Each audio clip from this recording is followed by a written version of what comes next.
వారు ఏం చేస్తారంట? మహిమని మార్చుకున్నారంట.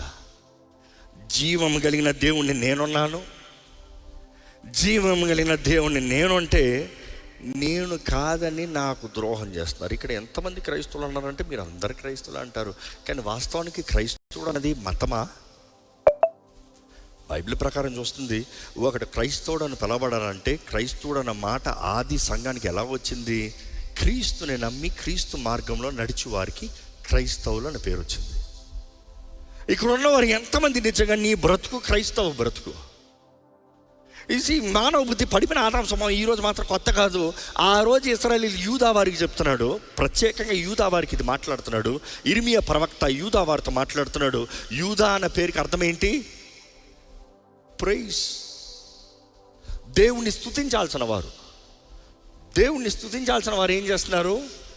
దేవుడు కాదని దేవుణ్ణి పక్కన పెట్టి, ఆయన మహిమని పక్కన పెట్టి వ్యర్థమైన వాటిని వెతుకుతున్నారు. ఈరోజు మిమ్మల్ని అడుగుతున్నాం, వాట్ ఈజ్ యువర్ ఐడల్? ఎందుకంటే బైబిల్ తెలియజేస్తుంది, వారి కడుపే వారి దేవుడు అంట. ఈరోజు నువ్వు ఎందుకు దేవుని నమ్ముకున్నావు? కొంతమంది దేవుని ఎందుకు, నాకు డబ్బులు వస్తాయి, ఇల్లు వస్తుంది, ఆస్తి వస్తుంది, బ్లెస్సింగ్లు దేనికి?